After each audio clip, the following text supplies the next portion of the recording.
Welcome to Cricket News with the Clean Ball Podcast. In the news this week, the 100 goes full IPL mode with a blockbuster auction and some huge surprises, but not without controversy, as a Pakistan star signs for an Indian-owned franchise and sparks major political controversy.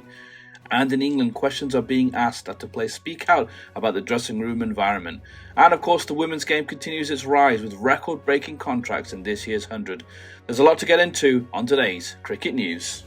Hello everybody and welcome to Cricket News. This is a brand new show, part of the Clean Bowl Podcast with me, Sab, as every week I will take you through the biggest stories in the world of cricket. And let's get into it straight away, guys. So let us start with the 100. Yes, the 100 had its auction for the men's and women's editions of the 100 this year. And they've officially entered a new era because the competition has fully moved into an auction-based system. So this is a huge shift for English cricket because previously things were very controlled, draft-based, clearly quite influenced, but now they have come to the party. This is franchise cricket. We had open bidding. We had strategy-driven recruitment, players setting their own market value. I've personally never been a huge fan of the 100, but this is something that might entice me to watch a bit more of it this year. And actually watching the auction was very, very interesting. And just looking at the scale of it this year, nearly 1,000 players were registered this year in the 100. Teams had to shortlist heavily before getting into the auction that day. So yeah, big news in the headline that everybody's talking about. James Cole, young English all-rounder, has become the most expensive player in the 100 auction so far. So this is where it gets very interesting because traditionally you'd expect big international names that we've seen in the world of cricket, proven match winners. But instead, we've seen a bit more a shift in tactics because teams are going to be investing in potential, flexibility, future stars. So to see James Cole, and I was interested when I saw his stats. I think he's taken 6 wickets in 16 games, but he's clearly very well thought of, which is why he's gone for such a huge price tag. And that's far more than Jacob Bethel or Joe Root or Harry Brook, for example. And that's exactly how IPL franchises operate. You're buying for the future. So this is a huge thing for English cricket. It's a huge thing for the 100. Because, so far you would say that the IPL has had no real competition. I'm not saying that the 100 is going to be the next IPL. They're going to compete on the same level, but it's certainly giving itself a chance. And yeah, they've really been spending the big bucks this year. So let's see how that pans out. Obviously, a big congratulations to James Cole on his big payday, and hope he has a good season in the 100. The 100, though, was not without controversy. Ahmed Ahmed is one of the biggest talking points from the auction because this Pakistani leg spinner was signed for £190,000. Now, that in itself is pretty much fine. We knew there were a fair amount of Pakistani players in the auction this year. Not a lot of them went sold. Usman Tariq, for example, he was bought for a fairly huge fee.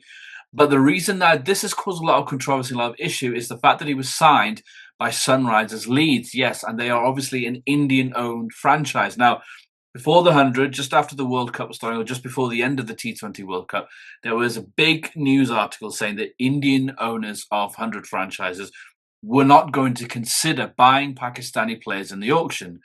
The ECB immediately got in touch with all the franchises and reminded them of their responsibilities and said they would not be allowing any team to discriminate unfairly based on nationality.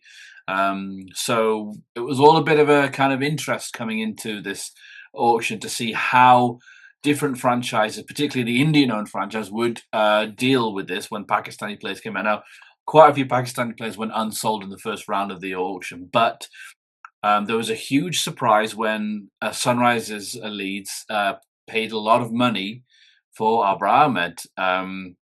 So that is causing controversy because there's lots of different views, as you can imagine, with India-Pakistan.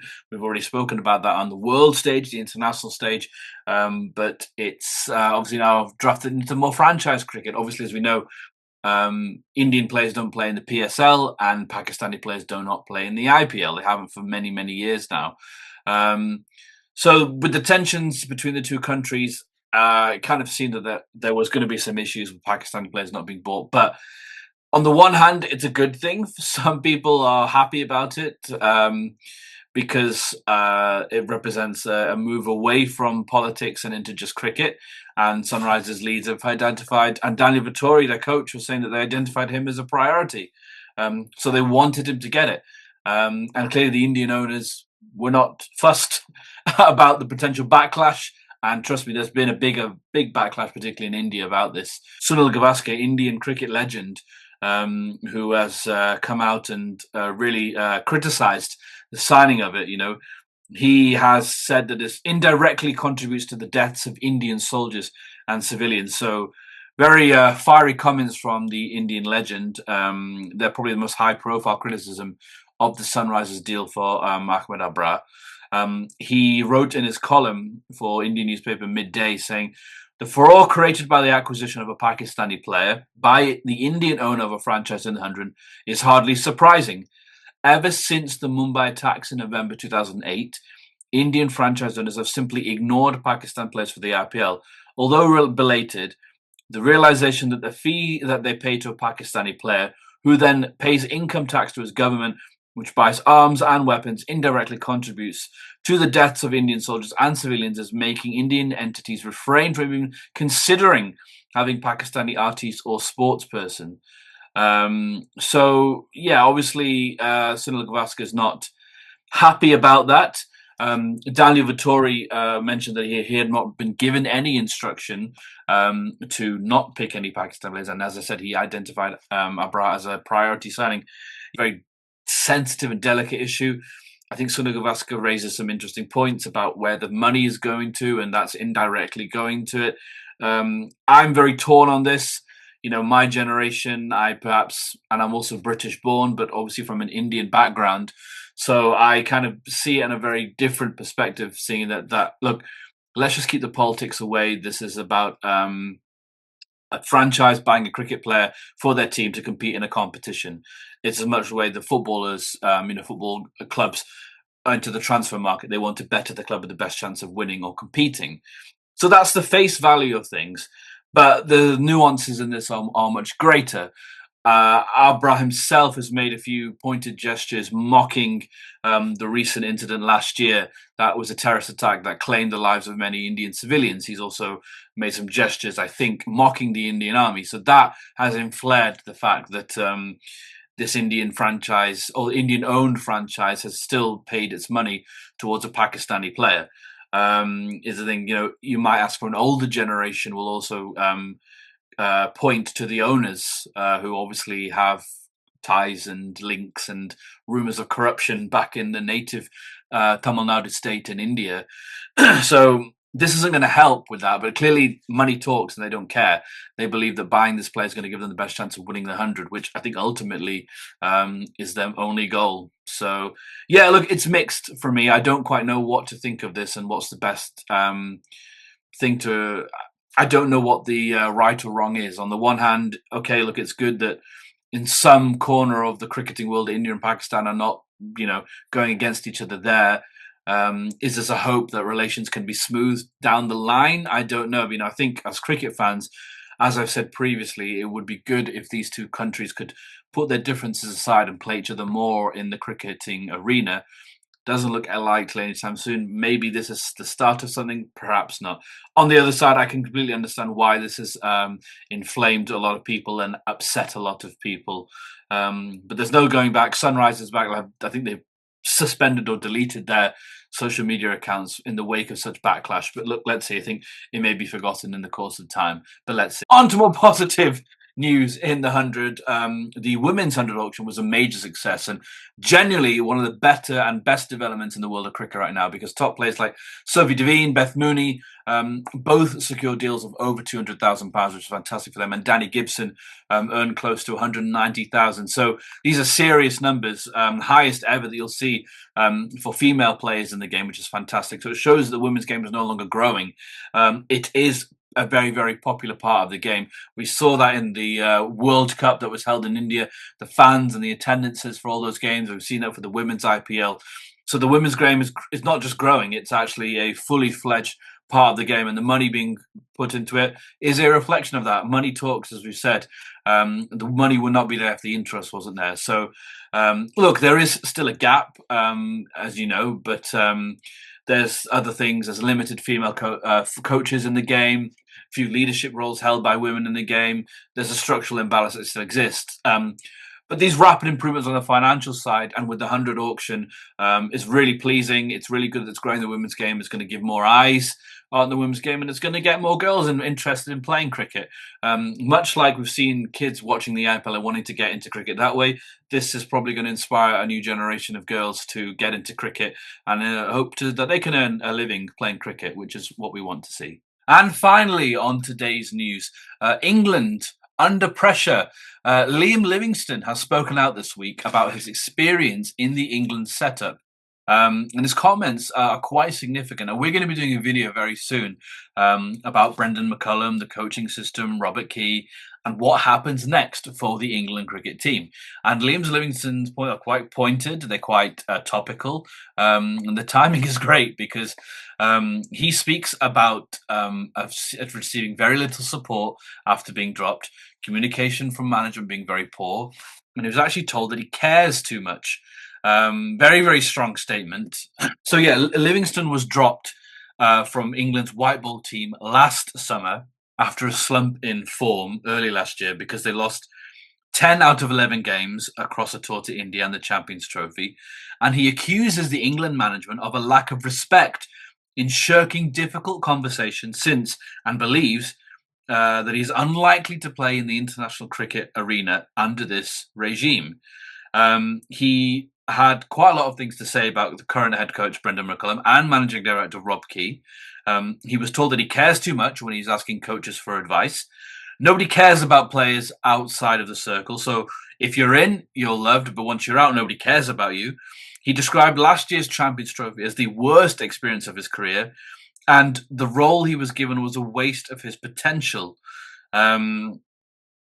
He was looking at the current England team in the most recent T20 World Cup and said that there wasn't any part of me that was wishing I was playing in that team, to be honest. Some more quotes that are quite interesting from Livingstone is that he says McCullum phoned him last May to tell him that he'd been dropped for the England home series against West Indies. Livingstone said, "I don't think the call would have reached more than a minute. I asked why.